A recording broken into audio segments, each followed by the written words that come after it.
Hello friends, welcome to optimistic studies. Optimistic studies में आप सभी का स्वागत है। आज हम चाइल्ड डेवलपमेंट एंड पेडागोगी में बाल विकास एवं शिक्षा शास्त्र में वाइगोत्स्की का संज्ञानात्मक विकास का सिद्धांत देखने जा रहे हैं। इससे पहले हमने जीन पियाजे के संज्ञानात्मक विकास पर चर्चा की थी और जीन पियाजे में हमने ये जाना था कि जीन पियाजे ने अपने ही बच्चों पर परीक्षण किया और उन्होंने ये पाया कि किस तरीके से बालकों का बच्चों का जो है विकास होता है, यानी कि अवस्था अनुसार बच्चों का विकास होता है। और जीन पियाजे ने संज्ञानात्मक को क्या कहा है, तो संज्ञानात्मक को जीन पियाजे ने बौद्धिक विकास कहा है। ठीक है, ये हमने कल के सेशन में देखा था। और साथ में मैंने आपको ये बताया था कि जीन पियाजे को हम किस नाम से जानते हैं, तो जीन पियाजे को हम विकासात्मक मनोविज्ञान के जनक के रूप में जानते हैं और इनके सिद्धांत को अवस्था का सिद्धांत भी कहा जाता है, क्योंकि इनका ये मानना है जीन पियाजे का कि बच्चों में ये जो संज्ञानात्मक विकास होता है या फिर हम बोल सकते हैं जो बौद्धिक विकास होता है वो अवस्था के अनुसार होता है। अवस्था कौन कौन सी अवस्था में क्या क्या विकास होते हैं, कौन कौन से विकास होते हैं, ये जीन पियाजे ने हमें बताया है। साथ में जीन पियाजे ने कहा था कि बच्चा पहले क्या करता है, तो बच्चा पहले सरल चीजें सीखता है और बाद में कठिन चीजें सीखता है। ठीक है, साथ में इन्होंने अवस्था को विभाजित भी कर दिया था जीन पियाजे ने अवस्था को विभाजित करते हुए क्या कहा था कि जो है 0 से लेकर के 2 ईयर्स तक कौन सी अवस्था होती है, तो इन्होंने ये बताया था संवेदीगामक अवस्था होती है। कौन सी अवस्था, तो संवेदीगामक अवस्था होती है। फिर उसके बाद जो हमने बात की थी तो 2 से 7 वर्ष में कौन सी अवस्था होती है, तो जीन पियाजे के अनुसार जो है पूर्व संक्रियात्मक अवस्था होती है। कौन सी अवस्था, तो पूर्व संक्रियात्मक अवस्था, जिसको इन्होंने 2 भागों में फिर से विभक्त किया था, जिसको इन्होंने 2 से 4 कहा था और 4 से 7 कहा था। फिर उसके बाद 7 से लेकर के 11 वर्ष तक के लिए 7 से 11 वर्ष में बच्चों में कौन सी अवस्था आती है, तो मूर्त संक्रियात्मक अवस्था आती है, मूर्त संक्रियात्मक। फिर उसके बाद 11 से 15 वर्ष जीन पियाजे के अनुसार कौन सी अवस्था आती है, तो औपचारिक संक्रियात्मक अवस्था ये आती है। तो जीन पियाजे ने अवस्था बता दी और कब कब कौन कौन से बच्चे क्या क्या करते हैं ये जीन पियाजे ने बताया संज्ञानात्मक विकास के सिद्धांत के अंतर्गत। आज हम क्या देखने जा रहे हैं, ये हमने कल का रिवीजन कर लिया है ना। आई होप आप सभी को ये चीज समझ में आ गई है और आप लोगों को याद भी हो गई होगी। तो फिर आज हम क्या देखने जा रहे हैं, हम वाइगोत्स्की का संज्ञानात्मक विकास का सिद्धांत आज हम देखने जा रहे हैं। ठीक है, और इससे जो है हर साल ये जो जितने सिद्धांत जो मैं आप लोगों को पढ़ा रही हूँ हर साल इसमें से क्वेश्चन आए हैं और बिल्कुल आएंगे ही। ऐसा ये ऐसे टॉपिक्स हैं जिसको आप लोग बिल्कुल छोड़ के जा नहीं सकते कि ये वाला नहीं करेंगे तो बन जाएगा, नहीं, इससे डेफिनेटली क्वेश्चंस आपके एग्जाम में बनते ही हैं, है ना। तो आप लोगों को ये सभी सिद्धांत को करना है। तो फिर चलिए फिर हम स्टार्ट करते हैं, लेकिन स्टार्ट करने से पहले यदि आप चैनल में पहली बार आए हैं तो चैनल को सब्सक्राइब कर लीजिए, साथ में बेल नोटिफिकेशन को ऑन रखिए जिससे हम जो भी वीडियो डालें तो आप तक पहुंचती रहे। साथ में क्लास यदि आपको अच्छी लगे तो ज़रूर लाइक कीजिएगा, ज़्यादा से ज़्यादा लोगों तक शेयर भी ज़रूर कीजिएगा। चलिए फिर हम क्लास को स्टार्ट करेंगे, जहां हम देखने जा रहे हैं वाइगोत्स्की का संज्ञानात्मक विकास का सिद्धांत। ठीक है, तो यदि हम बात करें कि वाइगोत्स्की ने क्या कहा है संज्ञानात्मक विकास पर, तो वाइगोत्स्की के अनुसार जो संज्ञानात्मक विकास होता है वह उस पर जो है सामाजिक कारकों एवं भाषा का प्रभाव पड़ता है। ठीक समझ में आ रहा है, संज्ञानात्मक विकास पर किसका किसका प्रभाव पड़ा वाइगोत्स्की के अनुसार, तो सामाजिक कारकों का एवं भाषा का प्रभाव पड़ता है। इसलिए इस सिद्धांत को सामाजिक सांस्कृतिक सिद्धांत के नाम से भी हम जानते हैं। वाइगोत्स्की के सिद्धांत को हम किस नाम से जानते हैं, तो सामाजिक सांस्कृतिक सिद्धांत के नाम से हम जानते हैं। सामाजिक संस्कृति या सामाजिक सांस्कृतिक सिद्धांत के नाम से हम जानते हैं। बिल्कुल याद रख लेना है, आप लोगों को रट लेना है। ठीक है, और इनके अनुसार सामाजिक कारकों एवं भाषा का प्रभाव पड़ता है संज्ञानात्मक विकास पर। क्लियर है। फिर उसके बाद में इनका क्या कहना है कि बालकों के विकास का महत्वपूर्ण आधार क्या है, तो बालकों के विकास का महत्वपूर्ण आधार सामाजिक अंतःक्रिया होता है, जिसमें बालक का संज्ञानात्मक, शारीरिक एवं सामाजिक विकास होता है। इनका ये मानना है कि जो सोशल इंटरैक्शन है वो मेन फैक्टर है। सोशल इंटरैक्शन जिसे हम सामाजिक अंतःक्रिया के नाम से हम जानते हैं। किस नाम से जानते हैं? सामाजिक अंतःक्रिया के नाम से हम जानते हैं। और इनका ये कहना है, ये जो सामाजिक अंतःक्रिया है इसके कारण ही बच्चों में क्या होता है, तो सबसे पहले जैसे कि हम बात करें तो शारीरिक विकास हो रहा है। शारीरिक मतलब कि फिजिकल डेवलपमेंट हो रहा है। फिर उसके बाद बात करेंगे हम विकास विकास होता है बच्चों का। सामाजिक विकास मतलब सोशल डेवलपमेंट हो रहा है।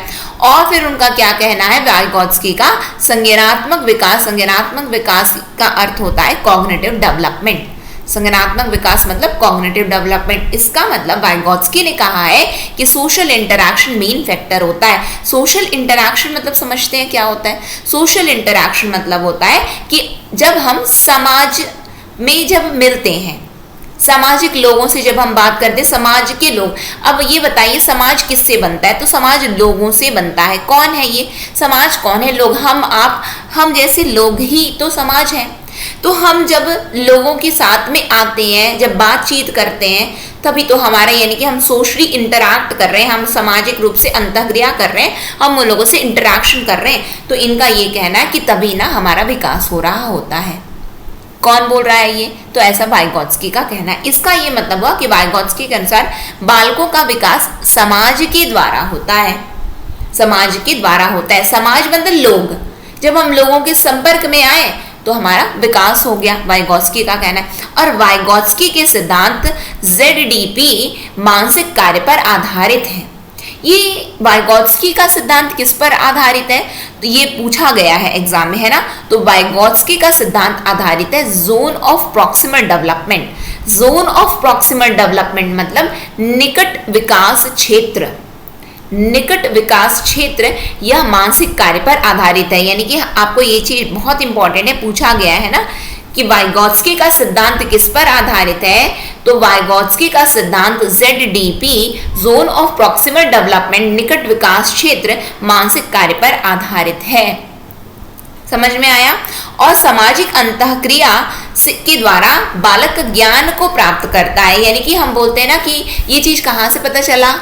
लोगों से बात करके ही हमने सीख लिया। जैसे कि बहुत सारे लोग, जैसे कि हम घर में हैं तो घर में हमें उतना ज़्यादा एक्सपोजर नहीं मिलता। अभी बच्चा हॉस्टल चला जाए, वहाँ पे 4 लोगों के बीच में रहेगा। घर में बच्चा ऐसा था कि कुछ काम नहीं कर रहा है, कुछ भी नहीं कर रहा है, ना ही मतलब कि एकदम आलसी सा है, कुछ भी चीज़ अपने से चीज़ें पड़ी हैं जैसी तैसी, जब बस पड़ी हैं। अब बच्चा हॉस्टल चला गया, 4 लोगों के बीच में रह रहा है, सब लोगों के साथ में रह रहा है, वहाँ पे डिसिप्लिन है, सब कुछ है। बच्चा ऐसा हो गया कि एकदम समय से उठ रहा है, यानी कि पंक्चुअल हो गया है वो। फिर उसके बाद अपनी सभी कार्य अपने से कर ले रहा है, अपने से कर ले रहा है। क्यों? क्योंकि वहाँ पे करना तो पड़ेगा ही।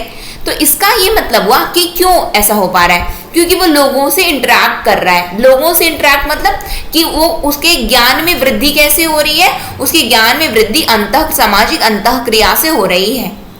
सामाजिक अंतःक्रिया से हो रही है, यानी कि समाज के द्वारा उसका विकास हो रहा है। ऐसा कौन बोल रहा है? ऐसा वाइगोत्स्की का कहना है। क्लियर है? समझ में आया? और वाइगोत्स्की ने कहा था कि बालक समाज के साथ अंतःक्रिया के द्वारा ही अपने विचार या भाषा का विकास करता है। अंतःक्रिया, अब हमें जो है हिंदी आती है। अब हम चले गए ऐसी जगह पे जहाँ पे केवल लोगों को इंग्लिश ही समझ में आती है। हम क्या करेंगे? अल्टीमेटली हमें इंग्लिश सीखनी पड़ेगी। भले ही हम टूटी फूटी बोल रहे हैं, लेकिन हम बात करेंगे तो इंग्लिश में ही बोलेंगे, इंग्लिश में बोलने की कोशिश करेंगे। हम क्यों ऐसा कर रहे हैं? हम ऐसा इसलिए कर रहे हैं। तो इनका क्या कहना है वाइगोत्स्की का कि बालक समाज के साथ अंतःक्रिया के द्वारा, जब वो अंतःक्रिया करता है यानी कि बात करता है, इंटरैक्ट करता है, तब वो क्या कर रहा होता है? तो उसके भाषा का विकास भी उसी समय होता है। अब हम मान करके चलते हैं हमें छत्तीसगढ़ी बस आती है, हमें अपनी भाषा यानी कि हमें हिंदी नहीं आती बोलने। लेकिन जब हम बाहर गए तो हमें ये पता चला कि नहीं, हर कोई छत्तीसगढ़ी को नहीं समझ पा रहा है। आप फिर क्या करोगे? आप बाहर चले गए, ठीक है, आप बेंगलोर चले गए, आप मुंबई चले गए, आप कोलकाता चले गए, तो वहाँ पे आपको ये समझ में आ गया कि नहीं, ये तो मतलब कि मैं छत्तीसगढ़ी में बात करूँगा तो इनको समझ में आएगा नहीं। क्या करें? हिंदी बोलेंगे, इंग्लिश बोलेंगे, जो उनको समझ में आए। क्योंकि तब आप अपने विचार तब तो प्रकट कर पाओगे ना, अदरवाइज कैसे कर पाओगे? तो वाइगोत्स्की का क्या कहना है कि बालक समाज के साथ अंतःक्रिया के द्वारा ही अपने विचार या भाषा का भी विकास करता है। अर्थात कि भाषा भी जो है सामाजिक अंतःक्रिया के द्वारा ही बालक सीखता है। क्लियर है, समझ में आया कि भाषा भी कैसे सीख पाए हम, सामाजिक अंतःक्रिया से ही हम सीख पाए हैं।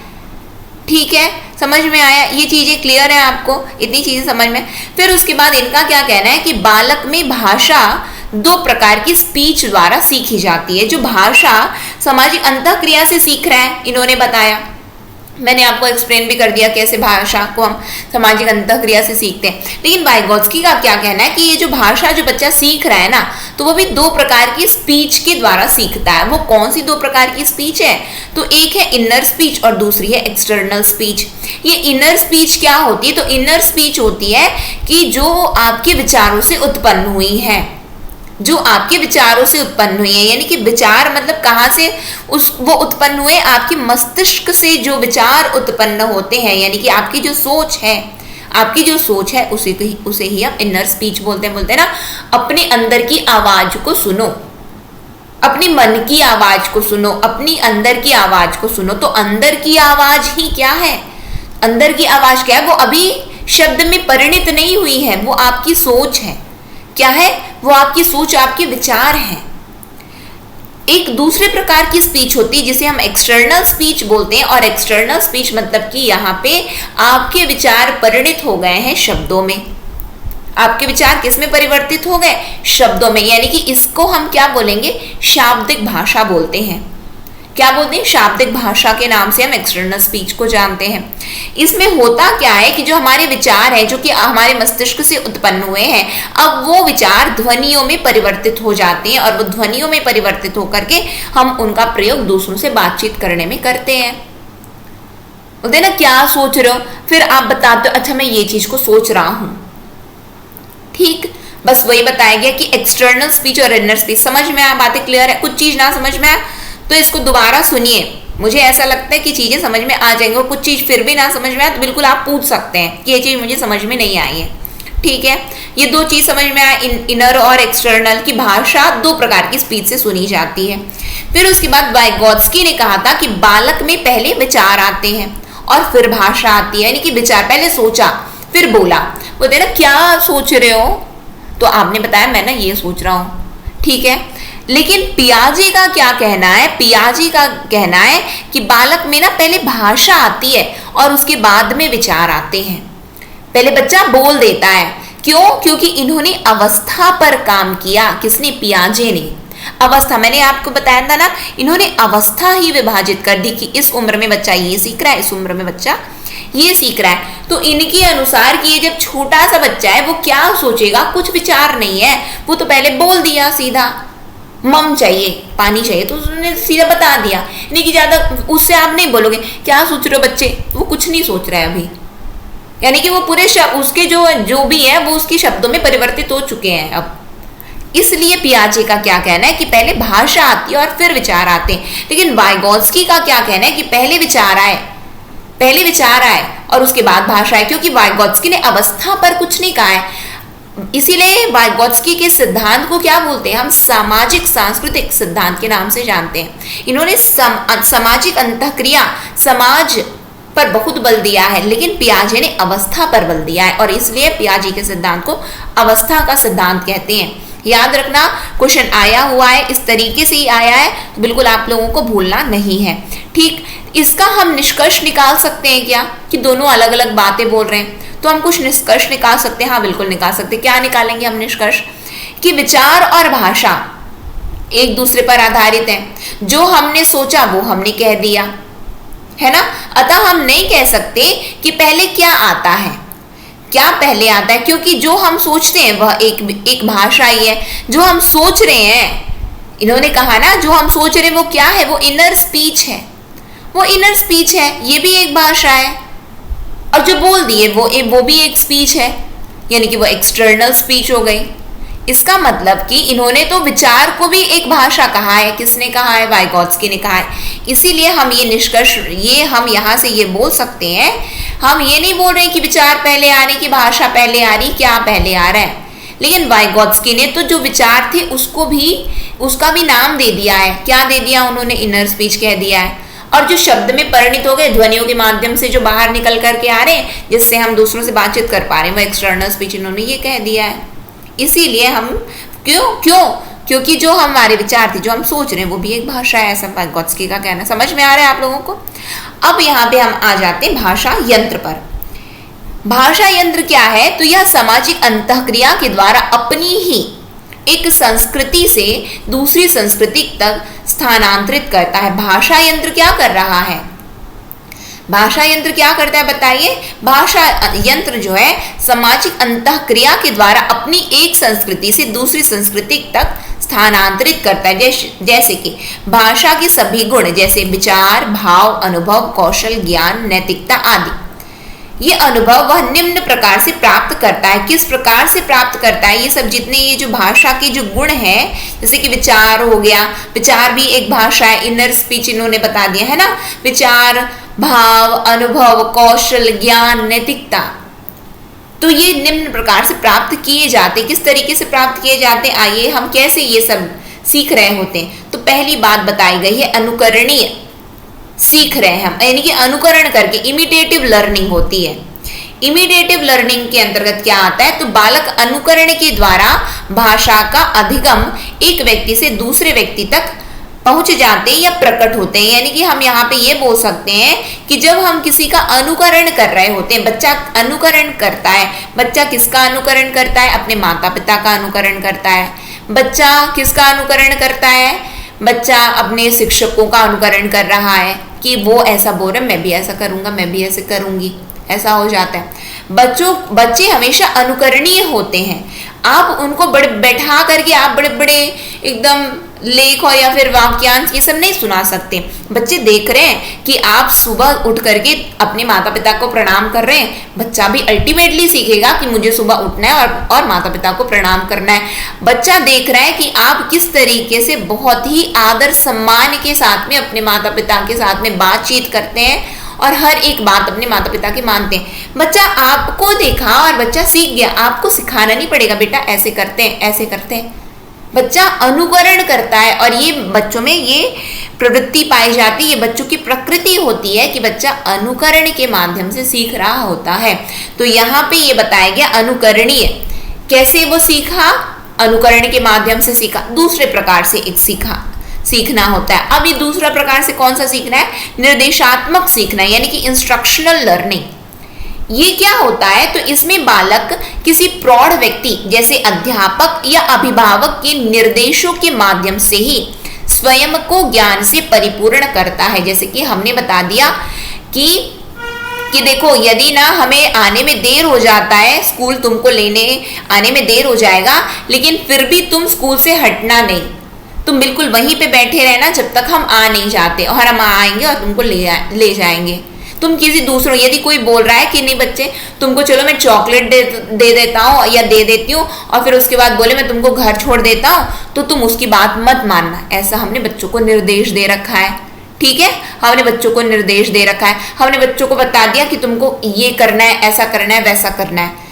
ठीक है, समझ में आ रहा है आप लोगों को? यानी कि उस समय हम क्या करते हैं, जैसे कि टीचर ने कहा, टीचर ने क्या कहा कि तुमको क्या करना है, अध्यापक ने ये कहा कि तुमको क्या करना है कि ये जो तुमको ये जो भी होमवर्क मिले है ना, घर में जा करके तुमको ये जा करके जो भी तुमको पढ़ाता है, जो भी तुम्हारे घर में है, उनको जा करके दिखा देना है। उन्होंने निर्देश दे दिया है। अब वो निर्देश यानी कि उसने सीख लिया है, उसने ये सीख लिया। यानी कि हम मान करके चल रहे हैं टीचर हमको निर्देश दे रहे, तुमको ना ऐसा करना है। तो टीचर हमको सिखा रहे कि सवेरे उठ करके ना पहले ना सूर्य भगवान को प्रणाम किया करो। स्कूल से हमने सीख लिया। जब भोजन करते हो ना तो भगवान जी को थैंक यू बोला करो। जब सोने जाते हो ना, बेड में जाते हो, तो भगवान जी को थैंक यू बोल करके कि अब आज का दिन, अब हमारा जो है जो भी बीता है बहुत अच्छा बीता है, थैंक यू भगवान जी को बोल करके फिर सुन। तो हमको निर्देश मिले और फिर उसके बाद हम कर रहे हैं ये काम। तो वो क्या होता है? निर्देशात्मक सीखना, यानी कि इंस्ट्रक्ट कोई कर रहा है और हम सीख रहे हैं, यानी कि किसी के निर्देशों के माध्यम से सीखना होता है। फिर उसके बाद सहकारी अधिगम। सहकारी अधिगम मतलब कोलैबोरेटिव लर्निंग होता है। कोलैबोरेटिव लर्निंग क्या होता है कि हमने अपनी एक ग्रुप बना ली है। अब उस ग्रुप में हम अपने साथियों के साथ में विशिष्ट कौशलों को समूह बनाकर ग्रहण कर रहे हैं, यानी कि विशिष्ट कौशल, तब हम वहां यानी कि अर्थात समान उम्र के बालकों के साथ अधिगम जब हम करने लगते हैं, यानी कि लर्न करने लगते हैं, उसको हम सहकारी अधिगम बोलते हैं। यानी कि हम बोलते हैं ना कि क्या करो, हम ना ग्रुप बना करके हम पढ़ाई कर रहे हैं, हम ग्रुप बना करके पढ़ाई कर रहे हैं, मतलब कि उसको ही हम कोलैबोरेटिव सहकारी अधिगम बोलेंगे। कि हम पूरे ग्रुप में बोलते हैं ना कि हमारा ना एक ग्रुप बना हुआ है और हम सब बैठ करके ना हम सब वहीं पे पढ़ते हैं, ये वही बात है। तो वो होता है, वो भी तो ज्ञान है, वो वहां पे भी तो हम कुछ ना कुछ सीख रहे हैं। ठीक है, जैसे कि हम जीडी किए, ग्रुप डिस्कशन किए हैं, किसी ने कुछ बताया, किसी ने कुछ बताया, किसी को कुछ भी नहीं आता तो 4 जन ने बताया तो वो उसने वही ग्रहण कर लिया। ठीक है, या फिर इसने जो बताया इसने सीखा, इसने जो बताया इसने सीखा, यानी कि एक ने बताया बाकी ने सीखा, एक ने बताया बाकी ने सीखा, ग्रुप डिस्कशन हो गया, वहां पे सबने अपना अपना विचार व्यक्त कर दिया। तो वो होता है कोलैबोरेटिव लर्निंग, सहकारी अधिगम। यानी कि कुल मिलाकर के इन तीनों से सामाजिक अंतःक्रिया ही हो रही है, चाहे आप इमिटेट कर रहे हो, अनुकरण कर रहे हो, चाहे आप किसी के निर्देशों का पालन कर रहे हो, या फिर आप कोलैबोरेटिव सहकारी लर्निंग कर रहे हो। तो होता क्या है, ये सबसे कहीं ना कहीं लोग मतलब समाज, लोग मतलब समाज, यहाँ पे हम अपने अभिभावकों का, अपने माता पिता का, हम दूसरों का अनुकरण कर रहे हैं, तब भी हम लोग आए। लोग मतलब लोग कौन है, यानी कि समाज। समाज किससे बनता है पहले ये बताइए? समाज लोगों से बनता है। ये लोग कहाँ है? हम आप जैसे लोग ही हैं। ठीक है, तो सामाजिक अंतःक्रिया इन सब में है, तीनों में सामाजिक अंतःक्रिया ही है। अर्थात सामाजिक सांस्कृतिक शब्द के साथ ही वाइगोत्स्की की थ्योरी बनती है। सामाजिक सांस्कृतिक यानी कि हम ये सभी चीजें, ये जो संस्कृति की जितनी भी चीजें हैं, चाहे आप अनुकरण के माध्यम से सीख रहे हो, चाहे निर्देश के माध्यम से सीख रहे हो, चाहे आप सहकारी अधिगम के माध्यम से सीख रहे हो, ये सभी चीजें, यहाँ पे अनुकरणीय अधिगम आएगा, यहाँ पे निर्देशात्मक अधिगम। सीखना मतलब अधिगम होता है, लर्निंग मतलब क्या होता है? अधिगम होता है। ठीक है, तो यहाँ पे आप बात करो कि सभी चीजें हम कहीं ना कहीं किसी ना किसी लोग से सीख रहे हैं, लोग मतलब समाज से सीख रहे हैं, और जो भी हमने ये प्राप्त किया इसका मतलब हम सामाजिक अंतःक्रिया के माध्यम से इन सभी चीजों को प्राप्त कर रहे होते हैं। इसलिए वाइगोत्स्की का जो सिद्धांत है उस सिद्धांत को क्या कहा जाता है? तो उस सिद्धांत को सामाजिक सांस्कृतिक सिद्धांत के नाम से हम जानते हैं। ठीक है, चीजें समझ में आई आप लोगों को? तो ये सेशन बहुत ही इंपॉर्टेंट रहा है आपके एग्जाम पॉइंट ऑफ व्यू से। आपके एग्जाम में डेफिनेटली वाइगोत्स्की हो गया, पियाजे हो गया, तो ये सबसे कोलबर्ग हो गया, इस सिद्धांत से आपके एग्जाम में क्वेश्चन बनते हैं, हर साल बनते हैं, तो आप लोगों को इस तरीके से याद रखना है। ठीक है, इसी के साथ में मैं आज की क्लास को एंड करूंगी, लेकिन यदि एक इन्फॉर्मेशन देनी थी, यदि आप सीजी टेट की क्लास यदि ज्वाइन करना चाहते हैं तो ऑप्टिमिस्टिक स्टडीज के मोबाइल ऐप में कोर्स चल रहा है, तो आप वहां पे आकर के कोर्स को ज्वाइन कर सकते हैं। अधिक जानकारी के लिए आप हमें इस नंबर पर कॉल भी कर सकते हैं। इस नंबर पर कॉल करके आपको जो कुछ भी जानकारी चाहिए आप ले सकते हैं और कोर्स को ज्वाइन कर सकते हैं। और मोबाइल ऐप की लिंक आपको डिस्क्रिप्शन बॉक्स में भी मिल जाएगी, इस वीडियो के कमेंट सेक्शन में पिंड कमेंट भी है मोबाइल ऐप की लिंक, या फिर आप गूगल प्ले स्टोर से भी मोबाइल ऐप को डाउनलोड करके सीजी टेट के कोर्स को आप ज्वाइन कर सकते हैं। ठीक है, इसी के साथ में मैं आज की क्लास को एंड करूंगी, फिर हम नेक्स्ट सेशन में बहुत जल्द मिलेंगे। नेक्स्ट सेशन तक के लिए optimistic learning. Thank you for the session. जय हिंद, जय भारत।